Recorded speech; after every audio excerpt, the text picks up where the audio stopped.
like, bro, yeah, she got a kid. Look at his back. Oh my god.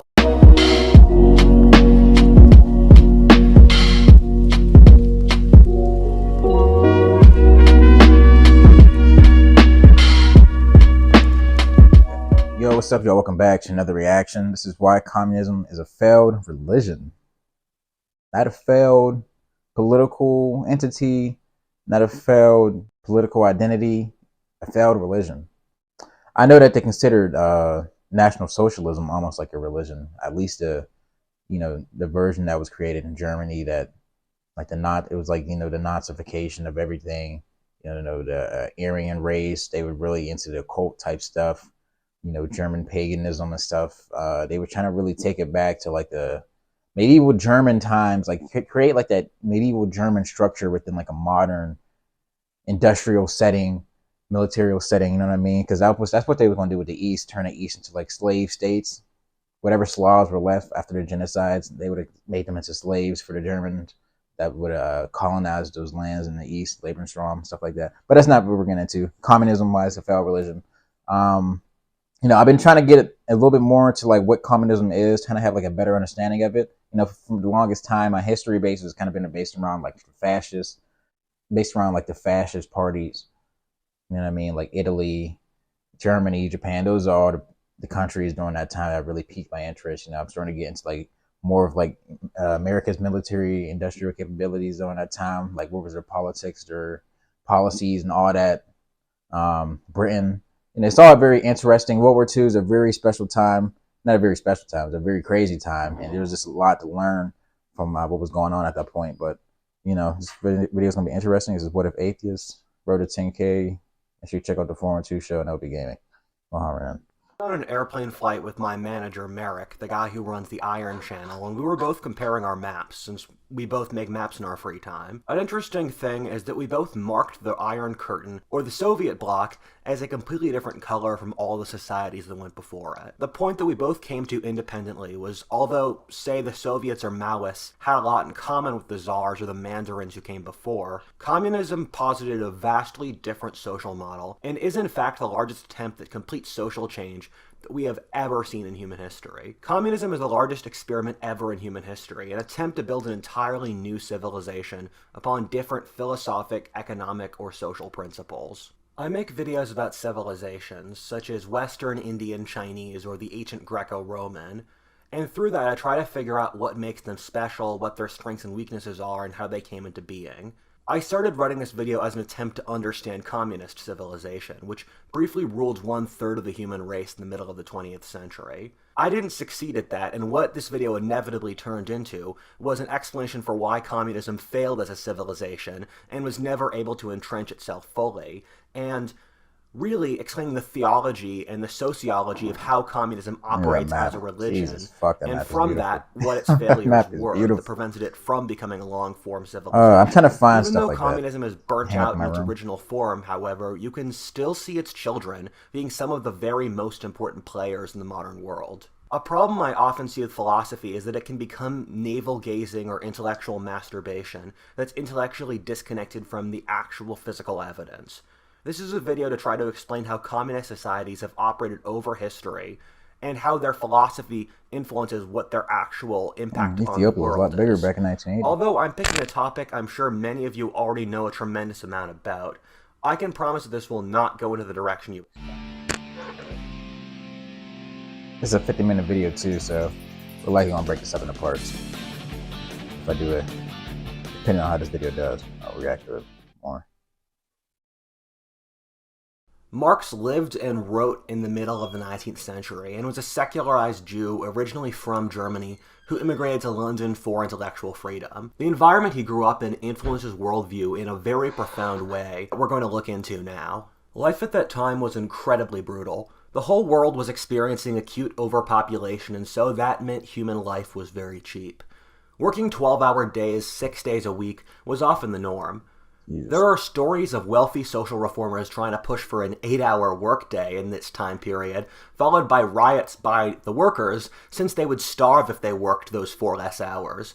Victor Hugo's Les Miserables is my favorite book ever, excepting maybe Lord of the Rings, and it's able to show the horrifying and degrading poverty of that time in an incredibly compelling and human way. At the same time, Western Europe was experiencing the early steps of the Industrial Revolution. This meant that peasants who had lived in intact village communities for thousands upon thousands of years were packed into cities, many of whom had multiple families in the same shitty room. The breakdown of the traditional social structures caused a massive mental health crisis and large social chaos and stress. The traditional social structure in which almost everyone was an independent renting farmer was replaced by employer-employee relationships, which, due to inexperience and overpopulation, were often incredibly exploitive and cruel. In some ways, it's useful to view it as similar to the current political polarization, collapse in dating and loneliness that has come with the internet, which we are struggling with today as a society. All this degree of complexity and change meant normal people harkened back and really wanted a more simple, easy social structure. Atheism and agnosticism, which was common among the elite in the 18th century, was normalized for the common people with the French Revolution. For someone like Marx from the German Rhineland, the atheist French had ruled the region for around 20 years. This meant that questioning God's existence went from something educated philosophers did to something local cobblers thought about. The average person was still incredibly religious, but prescient thinkers like Nietzsche could see the seeds planted for the agnostic Europe that would eventually come about in the 20th century. At the same time, there was a tremendous amount of social repression in the political and economic system. The French Revolution, followed by the Napoleonic Empire, was brutally crushed, and followed by the creation of incredibly conservative religious states across the European continent. The norm was for extremely regressive and classist stuff, like the poor paying a higher percentage of their income to taxes than the rich, or for it being completely normal to hang a poor man for stealing bread to feed his family. The rich were scared that another French Revolution would happen and tried to crush the poor to prevent them from organizing it again. With everything going on in this time period, Marx makes total sense. Maybe Marx himself wasn't fated to happen, but there had to be someone like him since the world was changing so much so fast. The vision Marx created was one where the rich oppressed the poor in a system that kept the working man down. In summary, this is Marx's entire philosophy. It's ironic Karl Marx blamed capitalism on the poor's oppression, given the exact opposite actually turned out to be true. You could see the exact same problems of poverty and class repression in societies that were not capitalist by his definition, such as China, India, Brazil, or Africa. The mid-19th century was tough everywhere except North America, and around the Third World we saw horrifying wars and rebellions break out across the world as a reaction. This includes the Taiping Rebellion in China, the third bloodiest war in history, which killed 30 million people, famines in India, which also killed 30 million, and the famine of 1876, which killed 70 million people around the world, or more than World War II. When Marx was writing, this looked to be the path Western Europe would go down.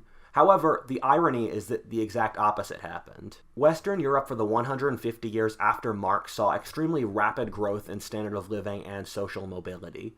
Much of the dirt-poor working classes in Marx's time became comfortable middle class. Due to increases in productivity, by the time of World War I, the average person worked less hours, was much better fed, housed, and about everything else.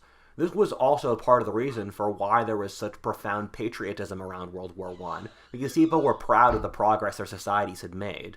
The key problem is that the failings Marx blamed upon capitalism were in fact just aspects of the human existence, as we see by how non-capitalist societies experience them as well.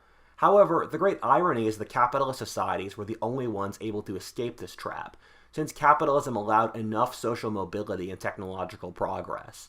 As we'll see later, communism never had much appeal in actually capitalist societies for this reason, and was only able to garner support in the feudal agricultural nations like Vietnam, Russia, Cuba, or China. The irony is that Marx said that communist revolutions would only happen in the very most developed nations. However, what happened in the real world is that the most developed countries, when they picked an authoritarianism, universally went for fascism, and only agrarian, non-industrial ones were communist.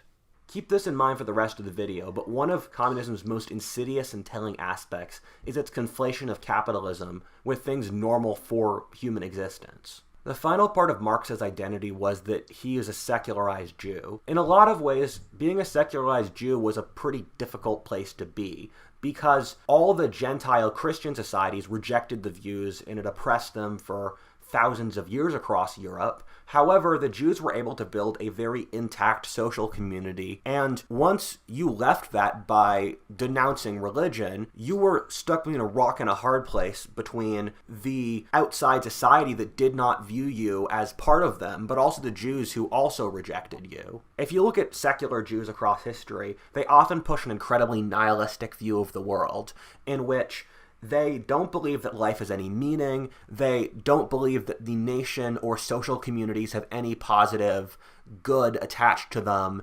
And you see several philosophic trajectories that are shared among secular Jews due to this feeling of rejection by the broader society. One of the biggest demographics for communism is, again, secular Jews for this very reason. And at the same time, if you look across the Jews who have had many philosophic and religious innovations that have been incredibly positive across history, whether Einstein, Spinoza, Jesus, Moses, and more, and we live in a world in many ways built off Jewish philosophy. However, even though Jewish philosophy has many positives, there are several cognitive bugs that you see across it, and one of it is apocalyptic thinking, where Abrahamic philosophy believes that there will come a time in which the world order totally changes and the laws of Darwinistic competition just stop. Well, at the same time that if we are good and do the right thing, you can break the laws of the universe. However, this is just not true, where Darwinistic struggle and life being hard is just normal across history no matter what happens and will never change.